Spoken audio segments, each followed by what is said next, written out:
Welcome back, everyone. I am so thrilled you're joining me for this explainer today, because we are diving into something wild. We're tackling a phenomenon that honestly, every single one of us has experienced at some point, but very few of us have actually stopped to question.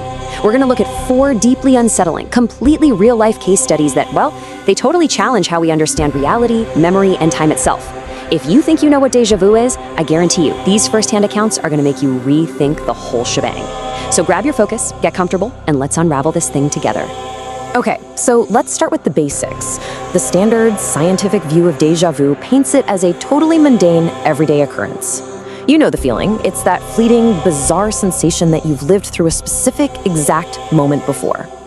Most of us experience it, we brush it off as a harmless cognitive coincidence, and we just go about our day, right?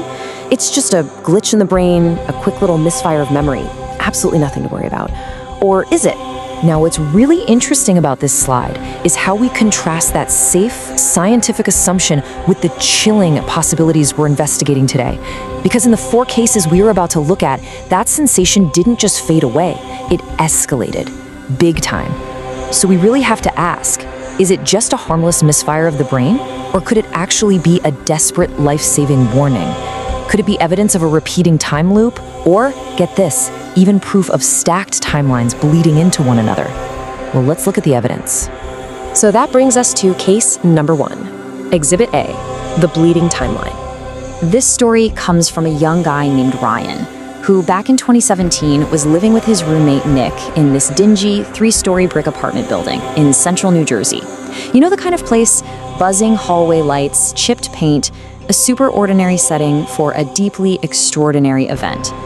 So it starts on a Thursday night in February. Ryan's walking up the stairs to his apartment when suddenly he is hit by this incredibly specific smell, burned rubber mixed with citrus cleaner. And this wasn't just some vague, oh, this feels familiar kind of vibe. He was hit with an absolute sledgehammer of déjà vu. He literally froze, like 5 feet from his door, because he knew with complete, overwhelming certainty exactly what was going to happen next. So Ryan is standing there frozen in the hallway, and an exact sequence plays out right before his eyes, exactly as he predicted seconds before. First, the light above him flickers twice. Second, a woman downstairs yells something muffled and then laughs. And third, down at the far end of the hallway, a heavy, dull, metallic thud echoes out. He predicted the whole thing in perfect order. This was not a vague feeling, folks. It was a concrete, incredibly granular prediction. Now, over the next 5 days, these specific predictions became way more frequent for Ryan. But the truly terrifying climax of this case came through a shared dream. Both Ryan and his roommate Nick started having the exact same recurring nightmare. In this dream, Nick would walk into Ryan's room, pale and sweating, and say, "There's someone in the building." But his voice sounded totally flat, almost like a recording. Well, on the final night, at exactly 3:12 a.m., it wasn't a dream. Nick actually opened the door and said those exact words out into an empty, shadowy stairwell. And when Ryan told Nick about the dreams he'd been having, Nick just looked at him and said, "I've been having them too."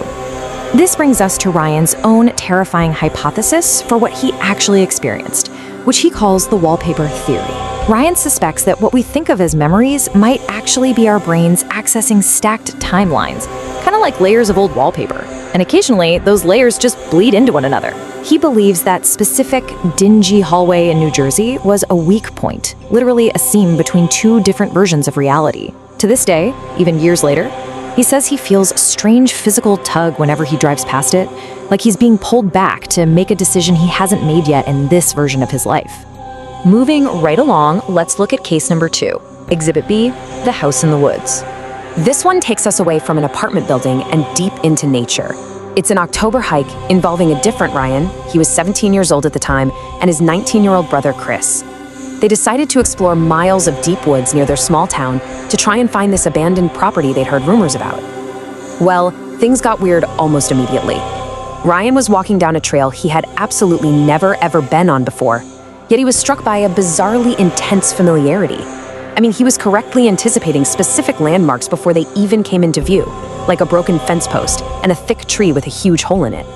Even more unsettling, he started clearly picturing a 2-story house with peeling green paint and a broken front step, long before it actually appeared through the trees.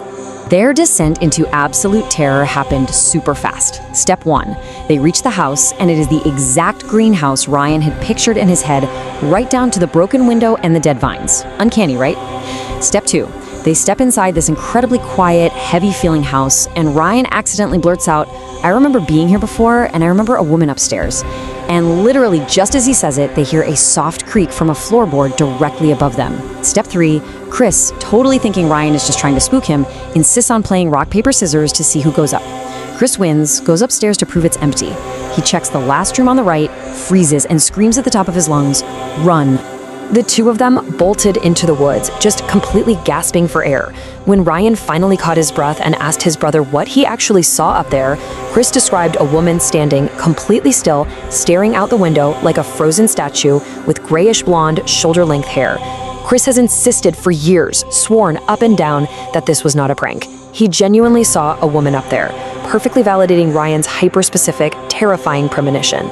All right, let's get into case number 3, Exhibit C, the fatal intersection. This case introduces literal life or death stakes. It's set during the lockdown phase of 2020 in a snowy Scranton, Pennsylvania, at a notoriously dangerous four-way stop that didn't have any traffic lights. The driver in this case was heading home at around 1:30 a.m. As they approached the intersection, they felt this heavy, overwhelming sense of displacement, like they were stepping into a moment they had already lived through. Trusting that gut instinct, they slammed on the brakes early, even though they had the right of way. And it's a good thing they did, because seconds later, a massive black pickup truck blew right through the stop sign. If the driver hadn't stopped exactly when they did, they would have been T-boned and killed. So the crucial point is what happened next, because what really haunted the driver wasn't just avoiding the accident. It was that they actually remembered the crash. They vividly remembered the crushing metal, the breaking glass, a huge gash on their temple, and literally dying slumped over the steering wheel. That was the memory they had. But the reality? The reality is they avoided the crash and drove away safe. But here's the kicker. 5 days later, they took a different route out of pure fear, only to find out a fatal crash had occurred at that exact intersection at the exact same time, involving the exact same make and color of their car. A different person died, sure, but it was the exact same ending. I mean, this leaves us staring at a deeply unsettling question, doesn't it? Was some part of the driver rerouted at the last possible second, or were they actually remembering their own death from a previous timeline? Interestingly, when researchers look into near-death experiences, they find that people often report these intense reroute memories.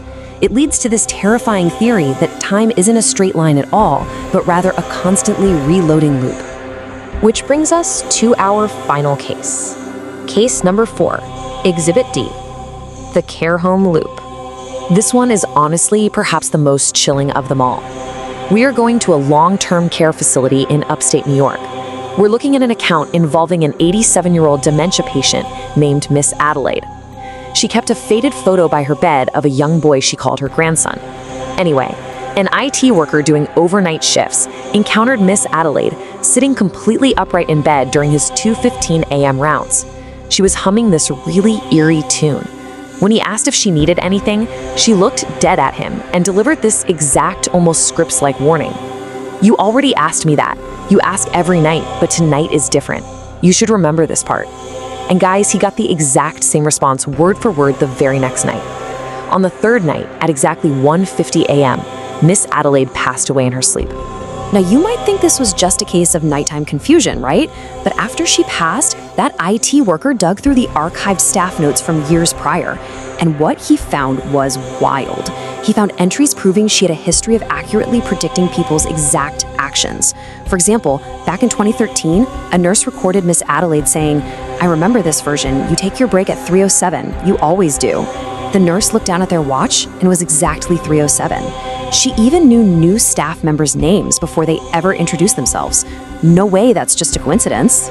So the worker came to a pretty terrifying conclusion, which he called the loop hypothesis. By repeating phrases word for word and predicting the future down to the precise minute like that, it seemed clear Miss Adelaide wasn't just confused. The terrifying implication here is that she was fully aware she was stuck. She was being forced to watch her life play out again and again in this glitching loop, just waiting for it to finally end differently. It's almost like she was actively reaching out across timelines. Part 5, a glitch in reality? Okay, let's dive into this. We've looked at 4 distinct, incredibly detailed accounts today. And when we pull all these cases together, what do they really tell us about the true nature of this phenomenon? Honestly, the evidence forces us into rethinking the whole glitch concept. It suggests that our reality might be far more fragile and recursive than we ever dare to admit. We're looking at hypotheses that involve bleeding layers of stacked timelines, echoes bouncing out from a constantly reloading loop, and desperate, life-saving warnings being sent from alternate versions of ourselves who already suffered the consequences. It's heavy stuff. So I want to leave you with this final, lingering thought. Is time just a reloading loop? And the very next time you're walking down a hallway or driving your car and you get that sudden, intense feeling of déjà vu, what exactly is your brain trying to warn you about? Thank you so much for exploring this fascinating material with me today. Keep asking questions, keep analyzing the data, and I'll catch you in the next explainer.